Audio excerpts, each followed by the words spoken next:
नमस्कार साथियों, स्वागत है आप सभी का प्रैक्टिस पेपर 12 में। ये संपूर्ण हिंदी साहित्य पर आधारित प्रैक्टिस पेपर है और इसमें 125 प्रश्न रहेंगे। आज थोड़ा सा जूम करते हैं क्योंकि कुछ साथियों की शिकायत है कि काफ़ी छोटा दिखाई देता है, तो उसका बिल्कुल ध्यान रखा जाएगा और आगे से आधा आधा स्कैन करेंगे तो ज़्यादा बेहतर रहेगा। तो थोड़ा सा कुछ पेपरों में मैनेज कर लीजिए, उसके बाद सही हो जाएगा। आइए शुरू करते हैं। पहला प्रश्न, भाषा सर्वेक्षण किसकी रचना है? भाषा सर्वेक्षण किसकी रचना है? आचार्य रामचंद्र शुक्ल, श्याम सुंदर दास, ग्रियर्सन, डॉक्टर भोलानाथ तिवारी। तो ये ग्रियर्सन की रचना है। सी ऑप्शन सही है।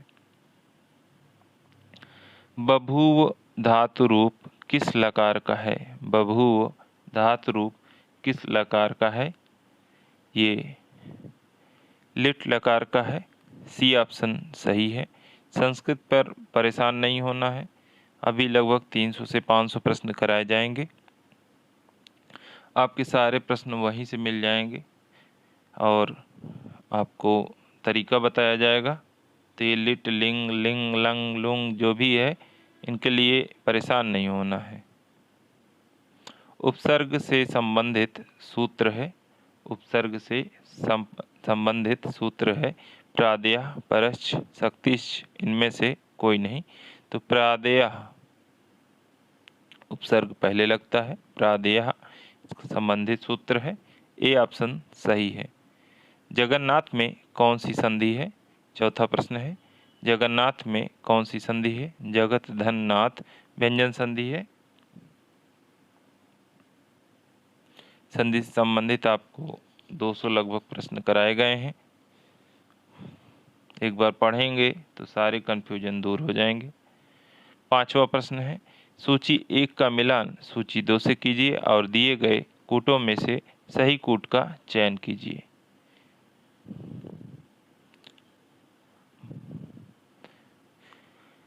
रचना और रचनाकार दिए गए हैं। माघ की रचना है शिशुपाल वधम। माघ की रचना है शिशुपाल वधम। भास की रचना है स्वप्नवास दत्तम। इसको आपको ऐसे बताया गया था कि इससे मैच कर लीजिएगा तो गलत नहीं होगा। भारवी की रचना है किरातार्जुनीयम। उसके बाद भवभूति उत्तर रामचरित। 3, 4, 1, 2। बी ऑप्शन सही है।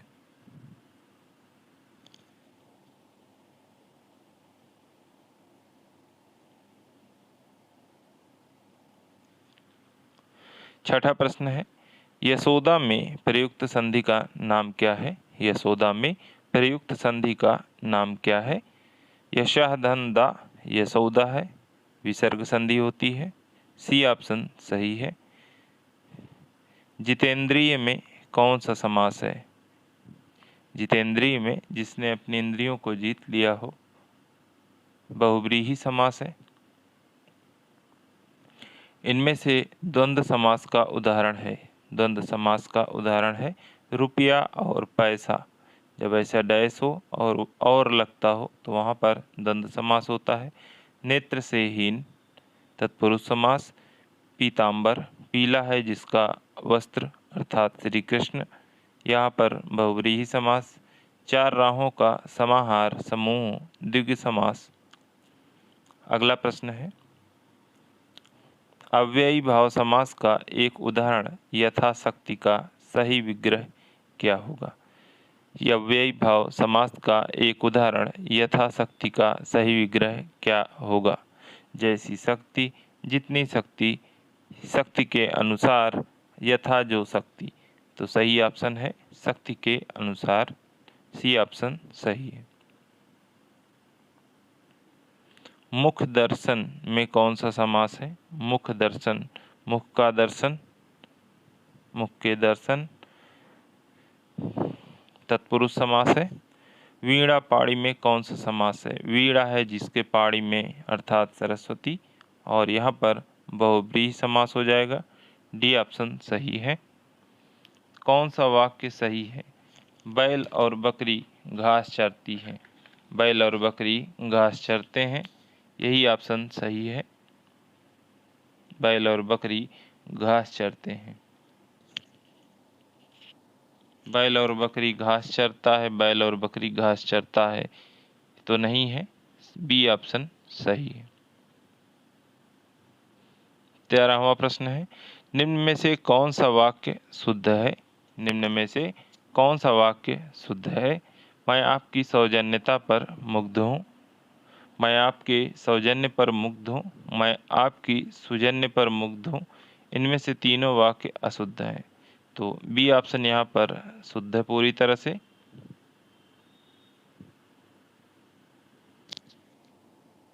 जो साथी नए हैं उन्हें बता दें कि प्रतिदिन 100 से 150, 125, कभी 200 प्रश्न कराए जाते हैं। आज ही हमसे जुड़ें, सब्सक्राइब करें चैनल को, वीडियो को लाइक करें और अपने हिंदी साथियों के साथ शेयर करें और अपनी निश्चित सफलता प्राप्त करें। परीक्षा से पहले लगभग 15,000 प्रश्नों को कराने की योजना है। टीजीटी टल गया है, इसको हल्के में नहीं लेना है, अपनी तैयारी को और गाढ़ी करना है। 14वां प्रश्न करते हैं। आज गणित के अध्यापक ने कक्षा नहीं ली। आज गणित के अध्यापक ने कक्षा नहीं ली। अर्थ के आधार पर वाक्य है। अर्थ के आधार पर वाक्य के 8 भेद होते हैं। आज्ञावाचक तो है नहीं, ये निषेधवाचक वाक्य है। बी ऑप्शन यहाँ पर सही है। मोहन हंसता है। मोहन हंसता है वाक्य में किस प्रकार की क्रिया का प्रयोग हुआ है? अकर्मक क्रिया है यहाँ पर। धन का विशेषण क्या है? धन का विशेषण धनी होता है। मोहन बड़ा ईमानदार व्यक्ति है। मोहन बड़ा ईमानदार व्यक्ति है। वाक्य में प्रयुक्त बड़ा शब्द क्या है? वाक्य में प्रयुक्त बड़ा शब्द क्या है? तो ईमानदार क्या है? ईमानदार विशेषण है और विशेषण के पहले जो आएगा वो प्रविशेषण हो जाएगा। डी ऑप्शन सही है। 18वां प्रश्न है, वह धीरे धीरे चलता है। वह धीरे धीरे चलता है वाक्य में प्रस्तुत धीरे धीरे क्या है?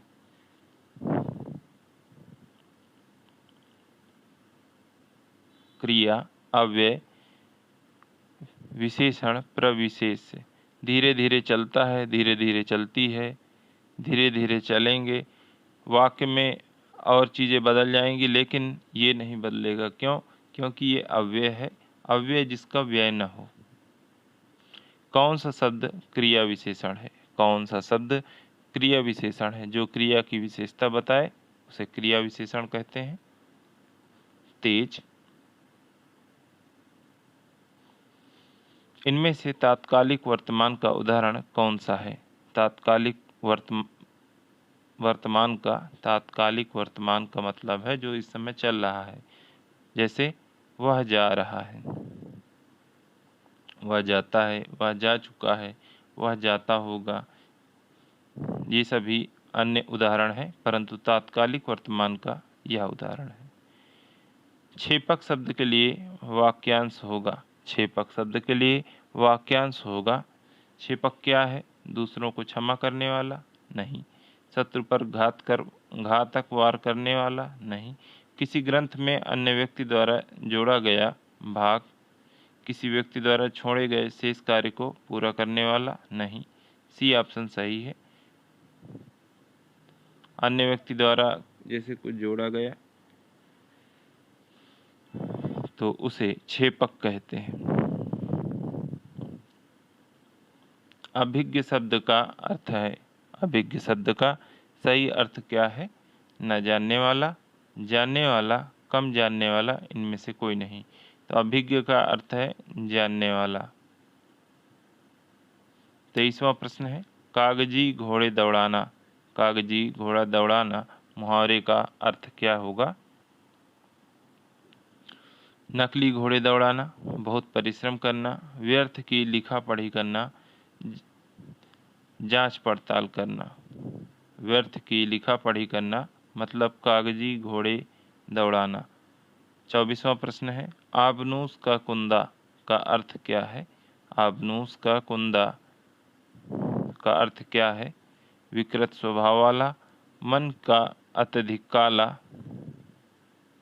गलत संगति में पड़ना, अत्यंत काले रंग का मनुष्य।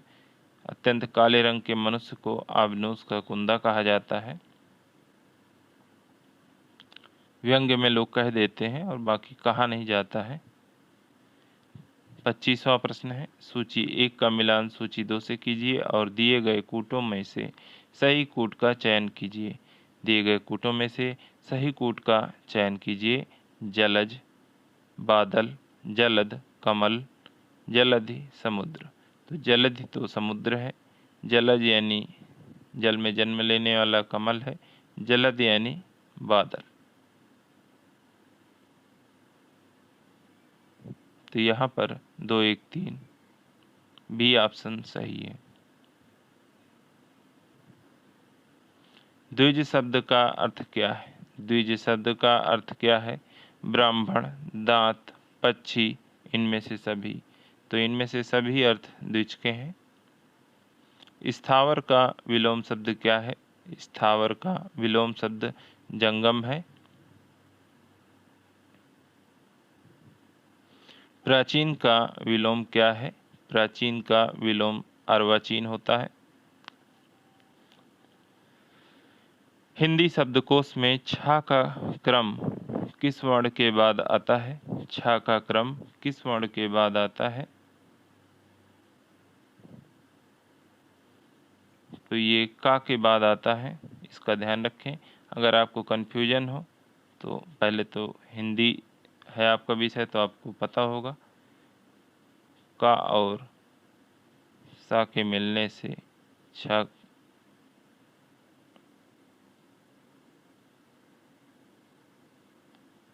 बनता है। फिर भी अगर आपको याद न रहे तो आप अपनी फ़ोन बुक में मोबाइल में सेव करें कबूतर, खरगोश और छतरी। कौन पहले आ जाएगा? छतरी आ जाएगा। का के बाद छा आ जाएगा तो आपको याद रहेगा। अघोष वर्ण निम्न में से कौन सा है? अघोष वर्ण निम्न में से कौन सा है? तो अघोष वर्ण वे होते हैं पहले दूसरे, हर पंक्ति का हर वर्ग का जो है पहला दूसरा वर्ण और तीनों सा। तो कोई भी वो नहीं है लेकिन सा है, ये वाला सा और ये वाला सा, तीनों सा अघोष होते हैं। और 1, 2 निम्नलिखित में से कौन सा टा वर्ग का वर्ण नहीं है? टा वर्ग का वर्ण नहीं है तो ये का वर्ग का है, घा, बाकी सभी इसी के हैं। निम्नलिखित में से कौन सा पश्च स्वर है? निम्नलिखित में से कौन सा पश्च स्वर है?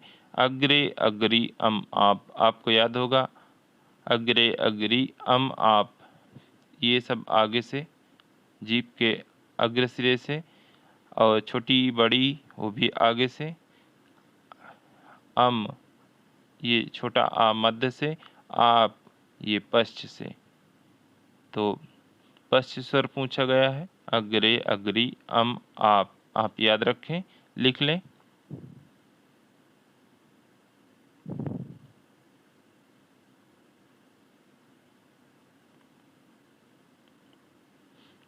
इससे आपको याद रहेगा। लीची किस भाषा का शब्द है? लीची किस भाषा का शब्द है? चीनी भाषा का शब्द है लीची। कारतूस किस भाषा का शब्द है? कारतूस किस भाषा का शब्द है? तो ध्यान रखें कारतूस फारसी अरबी नहीं है, फ्रेंच भाषा का शब्द है। बाल्टी, बाल्टी कैसा शब्द है?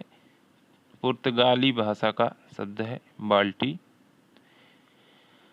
निम्नलिखित शब्दों में तद्भव शब्द का चयन कीजिए। निम्नलिखित शब्दों में तद्भव शब्द का चयन कीजिए। बैंक, मुंह, मर्म, प्रलाप। तो मुंह तद्भव शब्द है।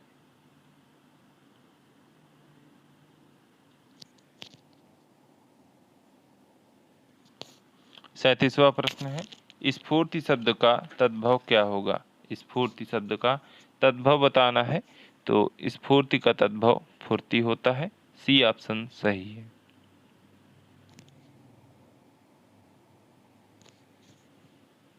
38वां प्रश्न है, सन 1947 में उत्तर प्रदेश की सरकार ने एक देवनागरी लिपि सुधार समिति का गठन किया था। इसके अध्यक्ष कौन थे? आचार्य नरेंद्र देव इसके अध्यक्ष थे। ए ऑप्शन सही है। टकसाली भाषा किसे कहते हैं? टकसाली भाषा किसे कहते हैं? परनिष्ठित भाषा को टकसाली भाषा कहा जाता है। राजभाषा का सही तात्पर्य क्या है? राजभाषा का सही तात्पर्य क्या है? सरकारी कार्यालयों में प्रयुक्त भाषा, किसी राज्य विशेष की भाषा, विशेष नियमों के आधार पर बनाई गई भाषा, सर्वसाधारण की भाषा। राजभाषा का मतलब है राजकाज में सरकारी कार्यालयों में प्रयुक्त भाषा राजभाषा कहलाती है। 6ठी सदी में फारस के बादशाह नौशेर खां के एक दरबारी कवि ने पंचतंत्र का अनुवाद करते हुए संस्कृत भाषा के लिए किस शब्द का प्रयोग किया था? 6ठी सदी में फारस के बादशाह नौशेर खां के एक दरबारी कवि ने पंचतंत्र का अनुवाद करते हुए संस्कृत भाषा के लिए किस शब्द का प्रयोग किया था? जवाने हिंदी का। ए ऑप्शन सही है।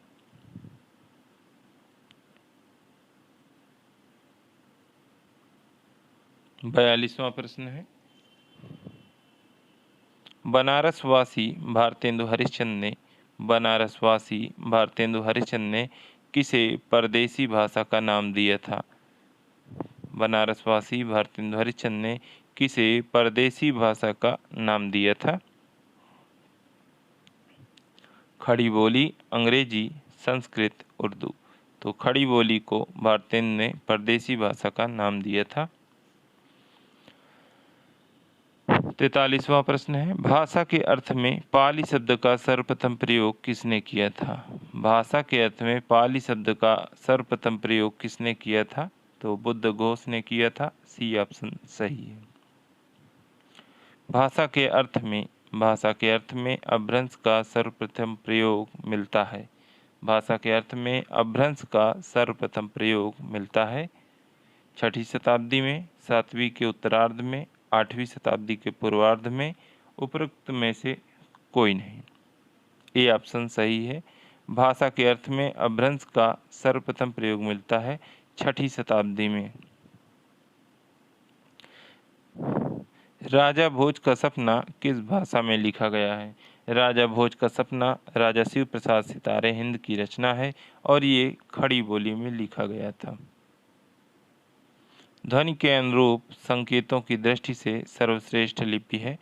ध्वनि के अनुरूप संकेतों की दृष्टि से सर्वश्रेष्ठ लिपि है, तो वो है देवनागरी। BGKD आपको याद होगा, ब्राह्मी, गुप्त, कुटिल, देवनागरी, ये इसका सीरियल है। ये भी कई बार पूछा जाता है। 47वां प्रश्न है, भाषा शास्त्र की दृष्टि से जिन मुख्य बोलियों के समुदाय को हिंदी नाम से पुकारा जाता है उनकी संख्या कितनी है? भाषा शास्त्र की दृष्टि से जिन मुख्य बोलियों के समुदाय को हिंदी नाम से पुकारा जाता है उनकी संख्या है 8। हिंदी की मुख्यतः कितनी बोलियां हैं? तो 8। हिंदी में अनेक शब्द जो सीधे संस्कृत से आए हैं उन्हें क्या कहते हैं? जो सीधे संस्कृत से आए हैं तो तत्सम कहते हैं उनको।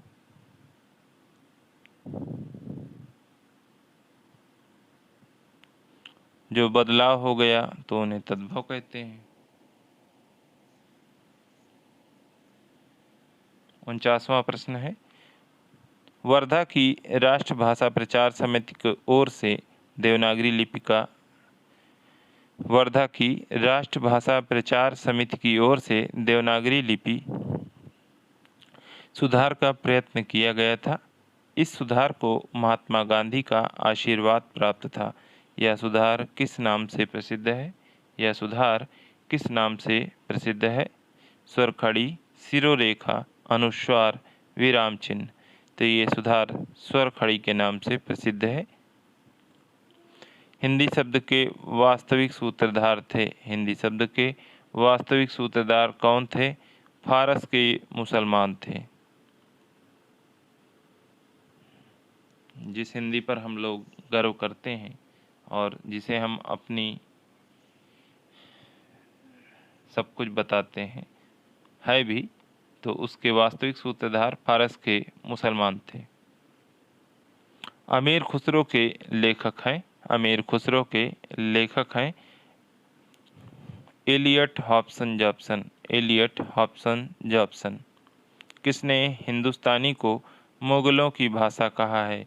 किसने हिंदुस्तानी को मुगलों की भाषा कहा है?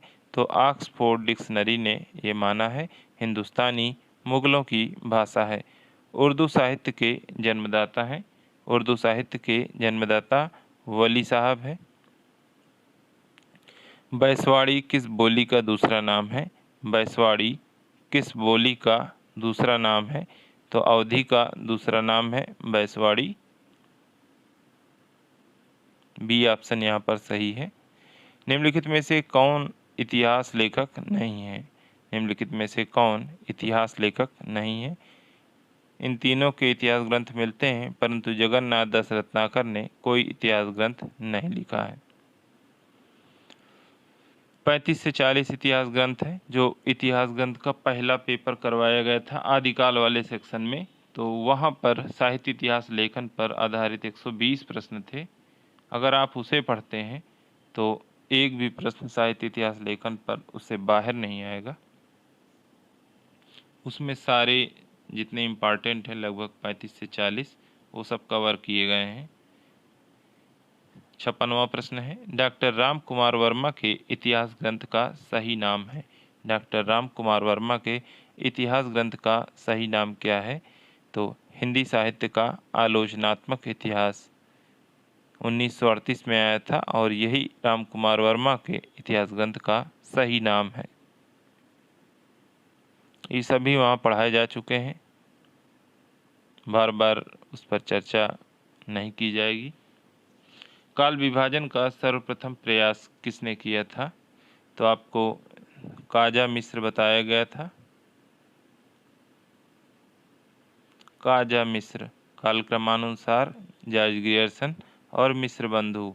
ये ऑप्शन सही है। जायसी की प्रसिद्धि का मूलाधार क्या है? जायसी की प्रसिद्धि का मूलाधार क्या है?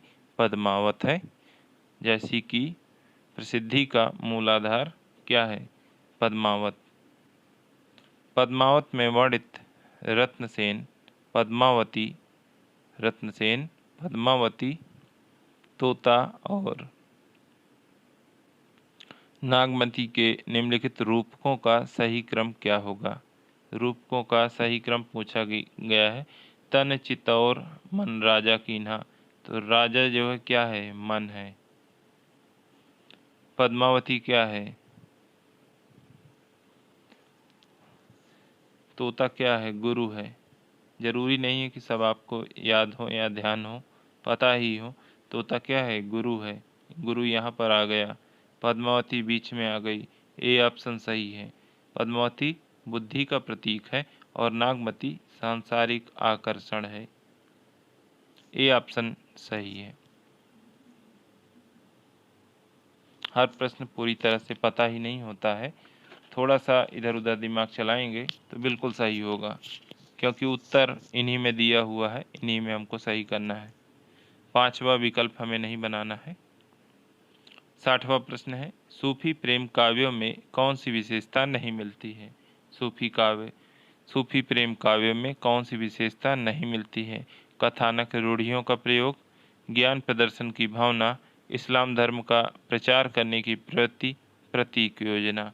तो हमें सूफी प्रेम काव्यों में इस्लाम धर्म का प्रचार करने की प्रवृत्ति नहीं मिलती है, बाकी सभी मिलते हैं।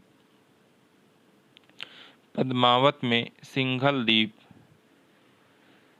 किसका प्रतीक है? पद्मावत में सिंघल द्वीप किसका प्रतीक है? हृदय का प्रतीक है।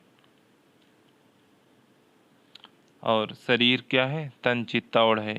शरीर किसका? चित्ताउड़ जो है शरीर का प्रतीक है। बुद्धि क्या है? पद्मावती है। और रामचंद्र शुक्ल ने आत्मा परमात्मा से बदल दिया है। आत्मा किसने माना है? रत्नसेन को माना है रामचंद्र शुक्ल ने। और बुद्धि माना है किसको? पद्मावती को। लेकिन रामचंद्र शुक्ल ने क्या माना है? परमात्मा माना है। तो पद्मावत में सिंघल द्वीप किसका प्रतीक है? हृदय का प्रतीक है। सूफी काव्य परंपरा का सर्वप्रधान ग्रंथ है।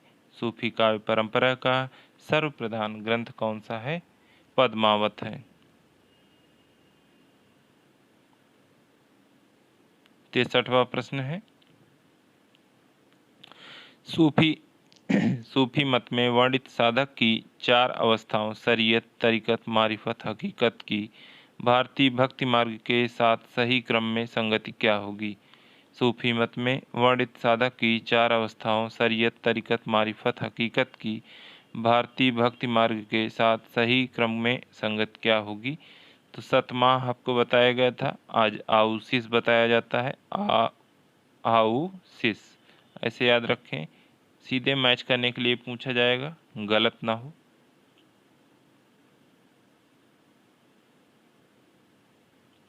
पहला ऑप्शन सही है। रीतिकालीन कवि पद्माकर के संबंध में कौन सा कथन उचित नहीं ठहरता? रीतिकालीन कवि पद्माकर के संबंध में कौन सा कथन उचित नहीं ठहरता? या रीतिबद्ध कवि है, या रीति मुक्त काव्यधारा के प्रसिद्ध कवि हैं?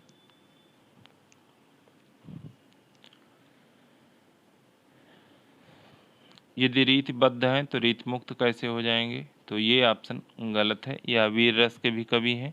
अपने पिता पंडित मोहनलाल भट्ट के समान ये भी अनेक राज दरबारों में रहे थे। तो बी ऑप्शन यहाँ पर उचित नहीं ठहरता, बाकी सभी सही है। 65वां प्रश्न है, रीतकालीन साहित्य में लोक जीवन की व्याख्या प्रायः कम ही हुई है। रीतकालीन साहित्य में लोक जीवन की व्याख्या प्रायः कम ही हुई है। इसका प्रमुख कारण क्या है? आइए देखते हैं प्रमुख कारण क्या थे। रीतकालीन कवियों को अपने आश्रयदाताओं द्वारा उचित सम्मान न मिलना, दरबारी जीवन, पांडित्य प्रदर्शन की लालसा, श्रृंगार वर्णन में ही उलझे रहना। तो लोक जीवन की व्याख्या कहाँ से मिलेंगी जब ज़्यादातर का जीवन कैसा था? दरबारी। इसका अंदाज़ा आप मीडिया से लगा सकते हैं कि उन्हें आज आम जनमानस की समस्याओं से कोई मतलब नहीं है। वो सब दरबारी जीवन जी रहे हैं आजकल।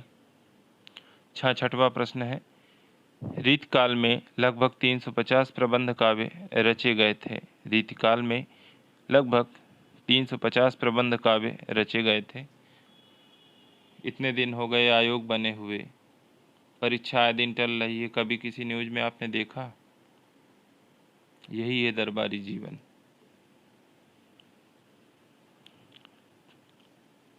रीतिकाल में लगभग 350 प्रबंध काव्य रचे गए थे, किंतु प्रसिद्धि पाने के से वंचित रह गए थे। इसके पीछे मूल कारण क्या है? रीतिकाल में लगभग 350 प्रबंध काव्य रचे गए थे, किंतु प्रसिद्धि पाने से वंचित रह गए थे। इसके पीछे मूल कारण क्या है? मुक्तक काव्यों की लोकप्रियता, पौराणिक कथाओं का आधार, नवीन उद्भावनाओं का अभाव, असक्त कवि समाज। तो सही विकल्प है मुक्तक काव्यों की लोकप्रियता। 67वां प्रश्न है, निम्नलिखित में से कौन सा कवि तीसरा सप्तक में शामिल नहीं है? निम्नलिखित में से कौन सा कवि तीसरा सप्तक में शामिल नहीं है? तीसरा सप्तक में कौन कौन है? के कुकी विप्रसम, के कुकी विप्रसम। और तार सप्तक के कवि हैं अमुने गिरा प्रभा। तो अमुने में जो मुक्तिबोध है दूसरे नंबर पे ट्रिक में हमारे आते हैं, अज्ञे, मुक्तिबोध, नेमिचंद जैन, ऐसे ही ये सब तीसरा सप्तक के हैं। 68वां प्रश्न है, नई कविता के प्रवर्तक माने जाते हैं। नई कविता उदाहरण देने के लिए जो बात कही गई है दरबारी कवि से, आप उसको उदाहरण के तौर पर ही लें। आपसे निवेदन है कि किसी की भावनाएं ना आहत हों। 68वां प्रश्न है, नई कविता के प्रवर्तक माने जाते हैं। नई कविता के प्रवर्तक कौन हैं? डॉक्टर जगदीश गुप्त। 69वां प्रश्न है, नई कविता में मुक्ति बोध की स्थिति वही है जो छायावाद में निराला की थी। नई कविता में मुक्ति बोध की स्थिति वही है जो छायावाद में निराला की थी, किस समीक्षक का कथन है? ये नामवर सिंह का कथन है। बी ऑप्शन सही है।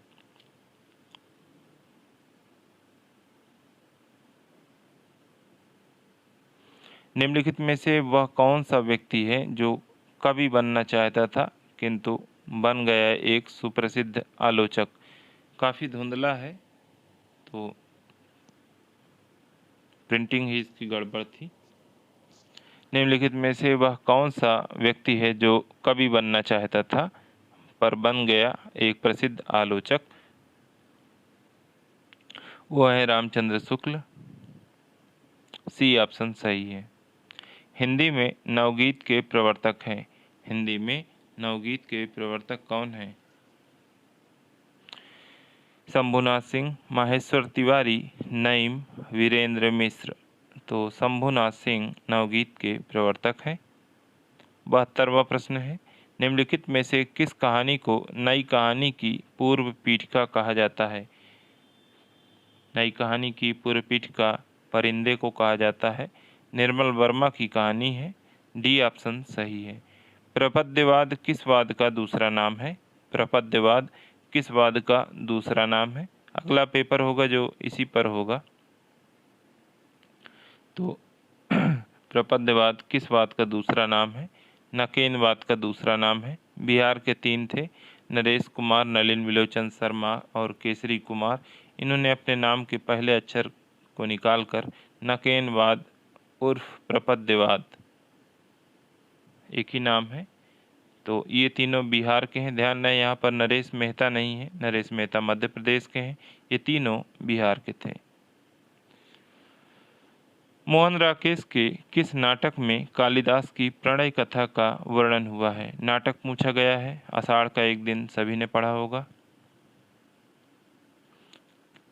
किस लेखक ने भारतेंदु हरिश्चंद्र को आधार बनाकर कवि भारतेंदु नाटक की रचना की? किस लेखक ने भारतेंदु हरिश्चंद्र को आधार बनाकर कवि भारतेंदु नाटक की रचना की है? जगदीश चंद्र माथुर, दशरथ ओझा, लक्ष्मी नारायण मिश्र, सत्येंद्र। तो सी ऑप्शन सही है। भारतेंदु हरिश्चंद्र को आधार बनाकर इन्होंने कवि भारतेंदु नाटक की रचना की है, लक्ष्मी नारायण मिश्र। 76वां प्रश्न है, निम्नलिखित में से कौन सा नाटक जयशंकर प्रसाद कृत नहीं है? कौन सा नाटक जयशंकर प्रसाद कृत नहीं है? स्कंदगुप्त है, अजातशत्रु है, कल्याणी है, परंतु समुद्रगुप्त राम कुमार वर्मा का एकांकी नाटक है, जयशंकर प्रसाद का नहीं है। आलोचना को कला की सजगता किसने कहा है? देखिए, गुप्त गुप्त दे देते हैं, चंद्रगुप्त, स्कंदगुप्त, अब उसी में दे दिया समुद्रगुप्त। तो नहीं भी पढ़ा है तो लगता है कि यार कहीं ऐसा ना हो कि लिखा हो। तो ध्यान रहे, समुद्रगुप्त राम कुमार वर्मा का एकांकी नाटक है। आलोचना को कला की सजगता किसने कहा है? आलोचना को कला की सजगता किसने कहा है? मिडिल्टन मरे ने कहा है। ए ऑप्शन सही है। 78वां प्रश्न है, जयशंकर प्रसाद के नाटकों का रंगमंच पर सफलतापूर्वक अभिनय नहीं किया जा सकता है, इसका प्रधान कारण क्या है? जयशंकर प्रसाद के नाटकों का रंगमंच पर सफलतापूर्वक अभिनय नहीं किया जा सकता है, इसका प्रधान कारण क्या है? क्लिष्ट भाषा का प्रयोग, लंबे संवाद, पात्रों की अधिक संख्या। उपर्युक्त तीनों। तो ये तीनों कारण हैं जिसकी वजह से इनके नाटकों का अभिनय बहुत ही कठिन है। बार बार दृश्य बदलने पड़ते हैं। 79 नंबर प्रश्न, हजारी प्रसाद द्विवेदी कृत पुनर्नवा नामक उपन्यास का नायक कौन है? बाचा पुन अना तीसरा उपन्यास इनका ये, और आर्यक चंद्रगुप्त गोपाल भट्टार्क। तो आर्यक इसका नायक है। ए ऑप्शन सही है। हिंदी आलोचना के जन्मदाता कौन है? हिंदी आलोचना के जन्मदाता पूछा गया है तो भारतेंदु हरिश्चंद्र।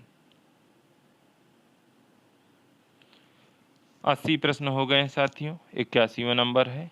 आप लोग ज़रूर बताएं, अपनी प्रतिक्रिया ज़रूर दें कि क्या ये प्रश्न आपके लिए लाभदायक है और क्या आपको लगता है ये प्रश्न आएंगे। आप अपनी प्रतिक्रिया अवश्य दें।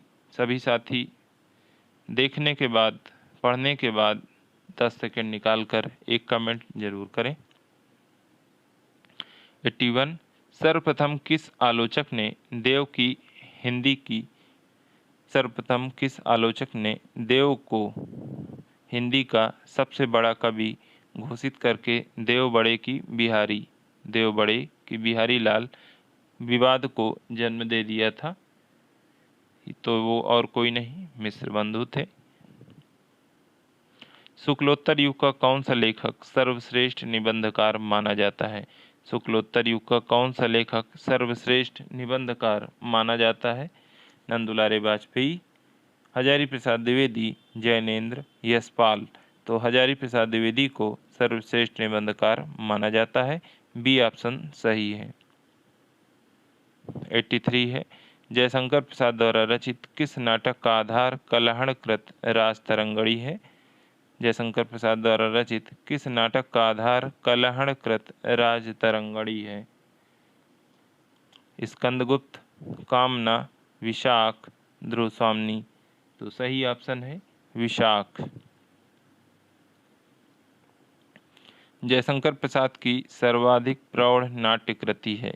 जयशंकर प्रसाद की सर्वाधिक प्रौढ़ नाट्यकृति कौन सी है? तो वो है चंद्रगुप्त। स्कंदगुप्त नाटक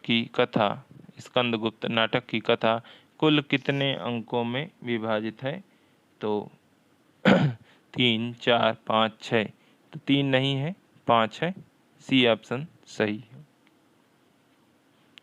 आह वेदना मिली विदाई। 86 है, आह वेदना मिली विदाई गीत किस नाटक में है? ये स्कंदगुप्त में है। ए ऑप्शन सही है। भारत में सबसे पहला पाश्चात्य रंगमंच कहाँ स्थापित हुआ? तो सबसे पहले कहाँ होगा? राजधानी में होगा। और पहले राजधानी क्या थी? कलकत्ता थी। तो वहीं बंगाल में सबसे पहला पाश्चात्य रंगमंच स्थापित हुआ था। 88 नंबर प्रश्न, नाटक में पर्दे के पीछे से दी जाने वाली सूचना को क्या कहते हैं? नाटक में पर्दे के पीछे से दी जाने वाली सूचना को चूलिका कहते हैं। ए ऑप्शन सही है। बीती या भावी घटनाओं को सूचना देने वाला क्या कहलाता है? बीती या भावी घटनाओं की सूचना देने वाला, इस पर आधारित ये कई चीज़ें हैं, 9-10 चीज़ें हैं। तो विस्तृत चर्चा तो धीरे धीरे हो जाएगी, लेकिन नाटक वाले पोर्शन में आपको सीरियल से ये प्रश्न मिल जाएंगे, तो परेशान ना होइए। चाहे तो लिख सकते हैं, बीती या भावी घटनाओं की सूचना देने वाला कौन है? विस्कंभक कहलाता है। इसको ऐसे याद रखें, जैसे कोई बीती बातें, पुरानी बातें कह कह के रोज विष फैलाता है, तो उसको क्या कहेंगे? विस्कंभक कहेंगे। लक्ष्मीनारायण मिश्र के किस नाटक में सिकंदर को कुटिल विजेता के रूप में चित्रित किया गया है? लक्ष्मीनारायण मिश्र के किस नाटक में सिकंदर को कुटिल विजेता के रूप में चित्रित किया गया है? सिंदूर की होली, मुक्ति का रहस्य, वितस्ता की लहरें, वत्सराज। तो लक्ष्मी नारायण मिश्र के वितस्ता की लहरें नाटक में सिकंदर को कुटिल विजेता के रूप में चित्रित किया गया है। सी ऑप्शन यहाँ पर सही है। हिंदी में समस्या नाटकों का जन्मदाता निम्नलिखित में से कौन माना जाता है? हिंदी में समस्या नाटकों का जन्मदाता कौन माना जाता है? सेठ गोविंददास, लक्ष्मी नारायण मिश्र, उपेंद्र नाथ अस्क हैं, हस्त नहीं, राम कुमार वर्मा। तो समस्या नाटकों का जन्मदाता है लक्ष्मी नारायण मिश्र। बी ऑप्शन सही है। लक्ष्मी नारायण मिश्र को समस्या नाटककार न मानकर पुनरुत्थानवादी नाटककार किसने माना है? लक्ष्मी नारायण मिश्र को समस्या नाटककार नहीं माना, क्या माना है? पुनरुत्थानवादी नाटककार माना है नंद दुलारे वाजपेयी जी ने। सी ऑप्शन यहाँ पर सही है।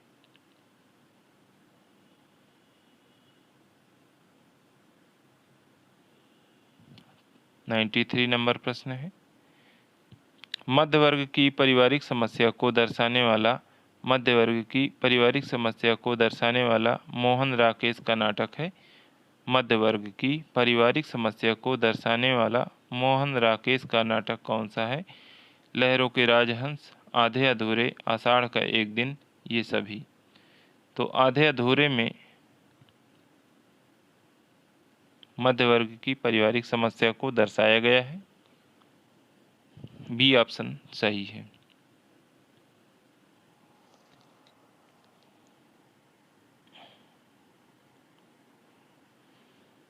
प्रसाद के नाटक रंगमंच के योग्य नहीं है। प्रसाद के नाटक रंगमंच के योग्य नहीं है, यह कथन किसका है? श्याम सुंदर दास जी का है। सी ऑप्शन सही है। भारतेंदु का अंतिम व अधूरा नाटक है। 95। भारतेंदु का अंतिम व अधूरा नाटक कौन सा है? सती प्रताप है, इसे वो पूरा नहीं कर पाए। नीलदेव नहीं, नीलदेवी है।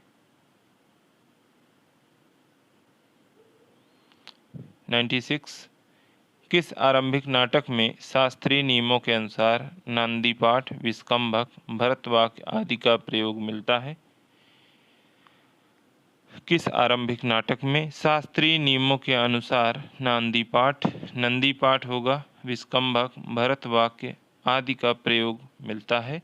हनुमान नाटक, शकुंतला नाटक, करुणाभरण, आनंद रघुनंदन। तो आनंद रघुनंदन में ये सब चीज़ें मिलती हैं। वह कथांश जिसे कोई पात्र अपने आप इस ढंग से कहता है जिसे कोई दूसरा पात्र न सुने। ऐसे ढंग से कहेगा जिससे कोई दूसरा पात्र न सुने, उसे क्या कहते हैं? तो स्वगत।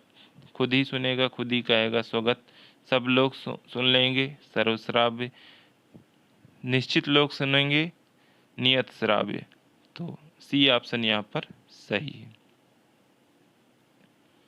नेशनल स्कूल ऑफ ड्रामा के संचालक कौन है? नेशनल स्कूल ऑफ ड्रामा के संचालक ब्रजमोहन शाह हैं। डी ऑप्शन सही है। 99। असुर सुंदरी नाटक का प्रणेता कौन है? असुर सुंदरी नाटक का प्रणेता उदय शंकर भट्ट है। ए ऑप्शन सही है। लक्ष्मी नारायण मिश्र के नाटकों का सही अनुक्रम है। लक्ष्मी नारायण मिश्र के नाटकों का सही अनुक्रम है राजयोग, चक्रव्यूह, सिंदूर की होली, सन्यासी। राजयोग, चक्रव्यूह, सिंदूर की होली, सन्यासी। बी ऑप्शन सही है। लक्ष्मी नारायण मिश्र के नाटकों का यही सही अनुक्रम है। मुसलमानों की राष्ट्रीय भावना को चित्रित करने वाला नाटक कौन सा है? तो शेरशाह है। डी ऑप्शन सही है। निम्नलिखित को सुमेलित कीजिए। निम्नलिखित को सुमेलित करना है। अंगूर की बेटी, चार बेचारे, आंद्रेरी मजिस्ट्रेट, कृष्णार्जुन युद्ध। अंगूर की बेटी किसका है? गोविंद बल्लभ पंत का है। चार बेचारे, बेचन शर्मा, उग्र, आंद्रेरी मजिस्ट्रेट, सुदर्शन, कृष्णार्जुन युद्ध, माखनलाल चतुर्वेदी। 5, 4, 2, 1।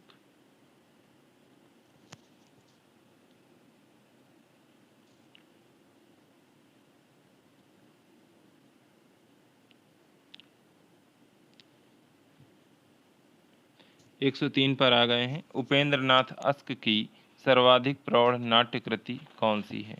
उपेंद्र नाथ अस्क की सर्वाधिक प्रौढ़ नाट्य कृति कौन सी है? तो अंजो दीदी है। इसके पात्र भी कई बार पूछे जाते हैं। बी ऑप्शन यहाँ पर सही है। 104 निम्नलिखित में से किस नाटक में साम्राज्यवाद और स्वतंत्र भावना की टकराहट का सफल चित्रण हुआ है? निम्नलिखित में से किस नाटक में साम्राज्यवाद और स्वतंत्र भावना की टकराहट का सफल चित्रण हुआ है? अपराजित, जय पराजय, रंग दे बसंती चोला, शरणार्थी। तो रंग दे बसंती चोला में साम्राज्यवाद और स्वतंत्र भावना की टकराहट का सफल चित्रण हुआ है। सी ऑप्शन सही है।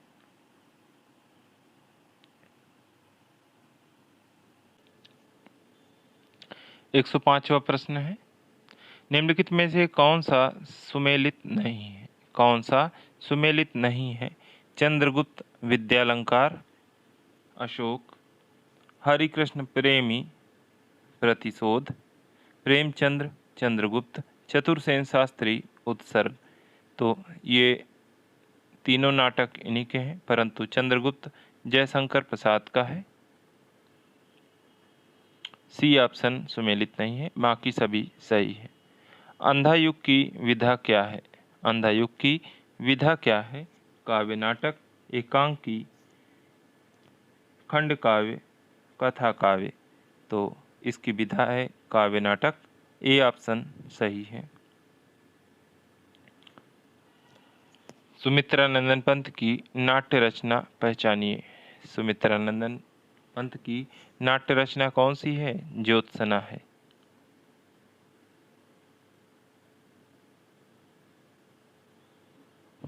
108वां प्रश्न है। पंतकृत रजत शिखर की विधा क्या है? पंतकृत रजत शिखर की विधा क्या है? नाट्य गीति है। डी ऑप्शन सही है। 109वां प्रश्न। हिंदी में असंगत नाटकों का जन्मदाता निम्नलिखित में से कौन माना जाता है? हिंदी में असंगत नाटकों का जन्मदाता निम्नलिखित में से कौन माना जाता है? तो भुवनेश्वर हैं, जिन्हें असंगत नाटकों का जन्मदाता माना जाता है।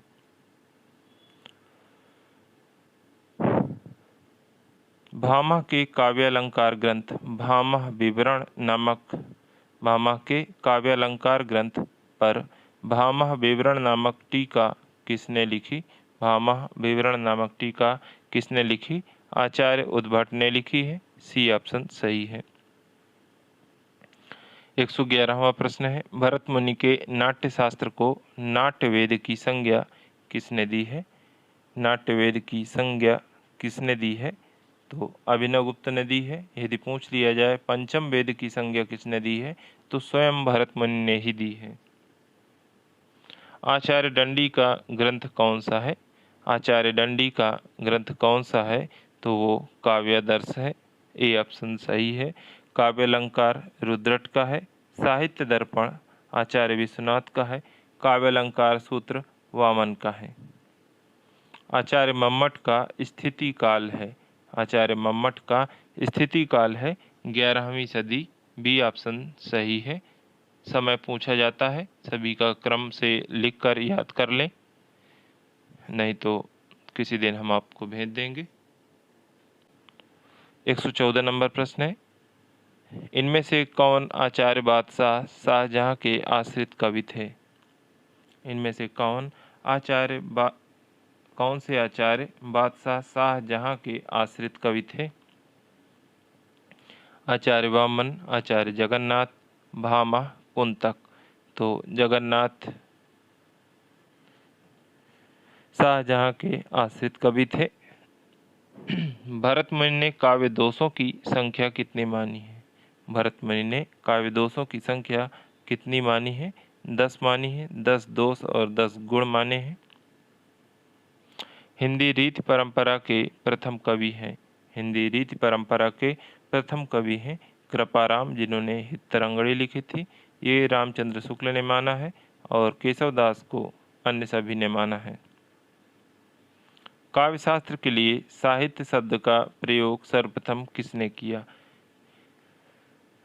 काव्यशास्त्र के लिए साहित्य शब्द का प्रयोग सर्वप्रथम किसने किया है? भर्तृहरि ने किया है। सी ऑप्शन सही है। अंतिम 8 प्रश्न शेष हैं। आप सभी से निवेदन है कि एक कमेंट जरूर करिएगा और वीडियो को लाइक अवश्य करें। जो साथी नए हैं चैनल को सब्सक्राइब करें और हमारे टेलीग्राम से जुड़ें, जहां पर आपको डेली अपडेट भेजा जाएगा। न्यूज़ से संबंधित कोई अगर न्यूज़ होती है तो वो भी भेजा जाता है। कोई भी प्रश्न है तो आप पूछ सकते हैं। कोई समस्या है सिलेबस से संबंधित तो आप पूछ सकते हैं। 118वां प्रश्न, कृपाराम का ग्रंथ हितरंगड़ी का प्रमुख विषय है। कृपाराम का ग्रंथ हितरंगड़ी का प्रमुख विषय क्या है? नायिका भेद है। डी ऑप्शन सही है। महादेवी की गद्य कृतियाँ किसकी रचना है? 119वां प्रश्न है, महादेवी की गद्य कृतियाँ किसकी रचना है? रामचंद्र तिवारी की है। साहित्य सीकर निबंध किसका है?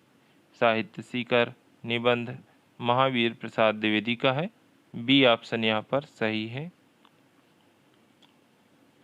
व्यंजन संधि का उदाहरण नहीं है। व्यंजन संधि का उदाहरण नहीं है उत्धनचारण। ये तो है रामस धन टीकते रामस टीकते, गंगा उदकम गंगोदकम, और ये ए ओ आर आपको याद होगा ये गुण संधि के उदाहरण है। ये सब स्वर संधि के अंतर्गत आते हैं। सत्यचित सच्चित ये भी व्यंजन संधि है, परंतु ये गुण संधि है।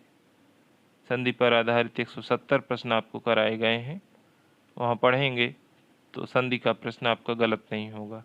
हरिश्चंद्र में कौन सी संधि प्रयुक्त है? हरिश्चंद्र में कौन सी संधि प्रयुक्त है? हरि ही धनचंद्र विसर्ग संधि है। सत आनंद सदानंद सत आनंद, सी ऑप्शन सही है। दो वर्णों के मेल से होने वाले विकार को क्या कहते हैं? दो वर्णों के मेल से होने वाले विकार को क्या कहते हैं? संधि कहते हैं। चंद्रोदय में प्रयुक्त संधि का नाम क्या है? चंद्रोदय में प्रयुक्त संधि का नाम क्या है? ए ओ आर गुण संधि। बी ऑप्शन सही है। आज 125 प्रश्न पूरे हुए और साथियों इसे काफ़ी जूम किया गया। उम्मीद थी कि आपको अच्छे से दिखाई दिया होगा। फिर भी इसको आगे से हमारी योजना ये है कि आधा आधा स्कैन किया जाए, ताकि एक समय में एक वाला ये वाला हिस्सा अगर दिखाई देगा तो काफ़ी बड़ा दिखाई देगा। फिर भी अगर आज कोई दिक्कत है तो आप ज़रूर बताएं। 1 से 2 पेपर और ऐसे कराए जाएंगे, उसके बाद आपको अच्छे से मिलने लगेगा। हालांकि प्रयास ये रहेगा कि कल हाफ स्कैन करके अच्छे से आपको टेस्ट पेपर कराया जाए। कैसी प्रतिक्रिया है ज़रूर बताएं। कैसा लगा टेस्ट पेपर वह भी बताएं। आज के लिए साथियों इतना ही। बहुत बहुत धन्यवाद। नमस्कार।